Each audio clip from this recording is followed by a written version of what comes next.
Yemen is to see Ali Abdullah Saleh quit power. But Ali Abdullah Saleh is saying that ballot box is the only one to decide the outcome of Yemen. In a latest update of the situation in Yemen, one was killed in the province of Lahj in the southern part of Yemen, where an active pro-independence movement is on the rise. He was killed in clashes between security forces and the activists there who were marching on the main street of Lahj. The situation is pretty much tense in city of Ta'id, also the outskirts of the capital, Sana'a, where we were told that tribes were on their way to join the anti-government protesters, only to find themselves prevented from continuing their march. The roads were blocked by security forces, and there were some gunshots heard in the vicinity of those areas.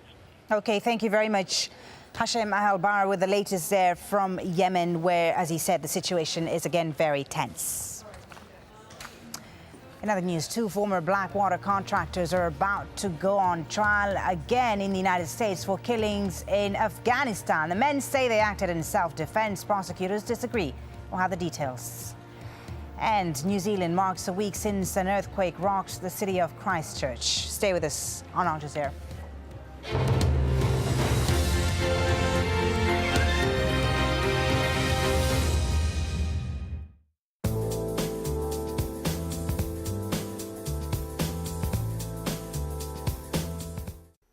Hello again. It certainly has been very wet for many of us in Japan recently. On the satellite picture, you can see the cloud as it gradually worked its way across North and South Korea and then across Japan. And it was in the southeast corner we saw some of the heaviest downpours here, some places reporting around 110 millimetres of rain. Now, this area of rain is now clearing away, but behind it, it's going to be a lot fresher over the next few days. The winds generally feeding down from the northwest, dragging in the cold air, and also quite a few flurries of snow as well. Most of that snow will be in the west, and generally the further east you are, the better chance there is of getting away with a dry and fine day.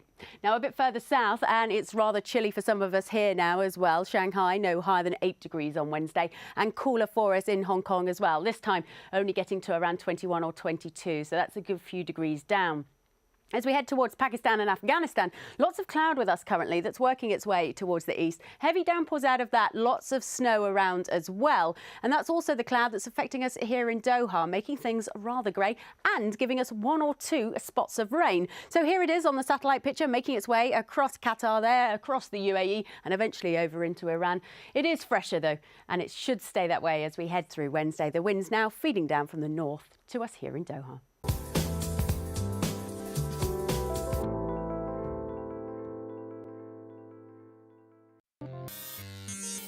As geeks take on dictators, bloggers turn dissidents, and social networks root for social justice, governments are going cyber, spying on their citizens, erecting firewalls like iron curtains, and closing down websites. We ask, is cyber-generated change virtual or real?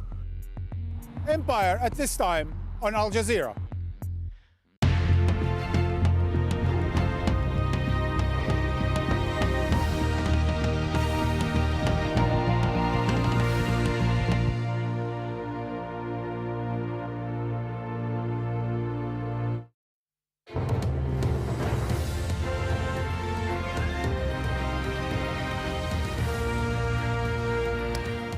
Welcome back. A reminder of our top stories here on Al Jazeera. Protesters in Yemen have gathered for another day of demonstrations in the capital, Sana'a. Security forces have been trying to block access to the city. The president, Ali Abdullah Saleh, said on Monday he plans to announce a national unity government.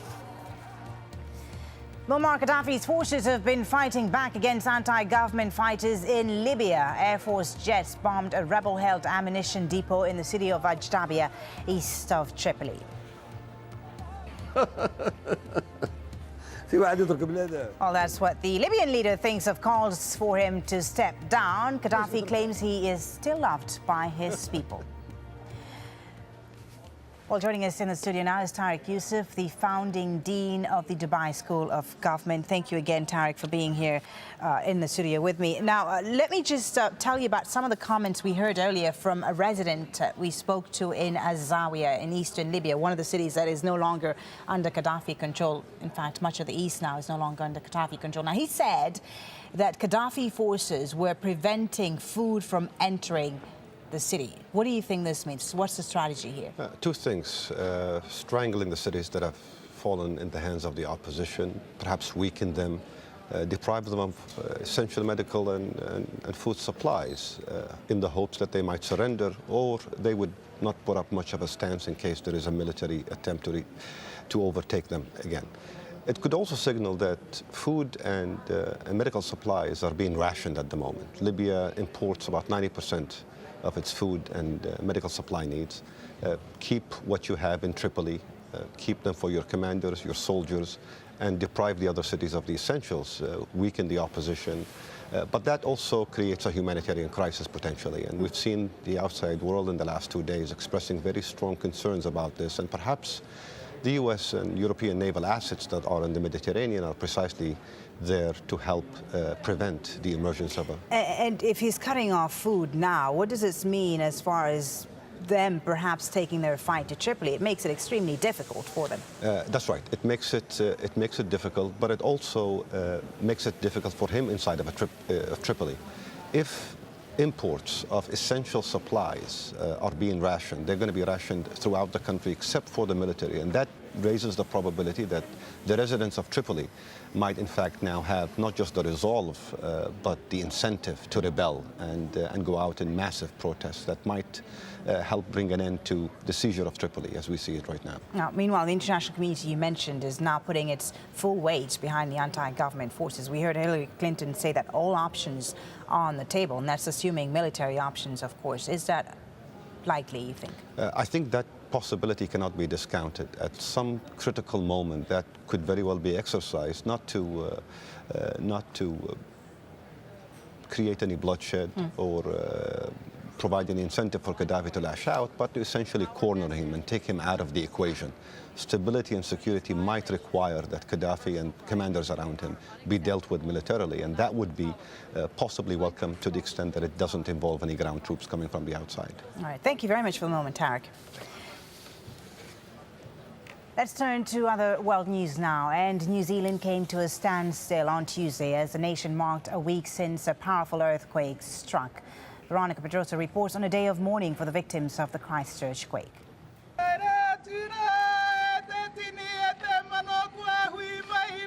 A Maori elder calls to welcome the living and mourn the dead.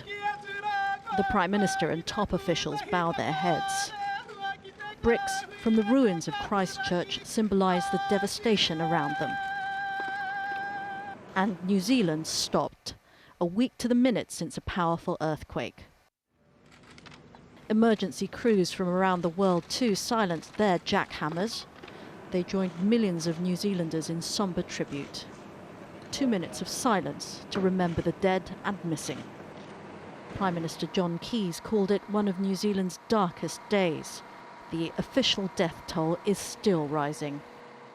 The number is fluctuating, but the figure that you've quoted of around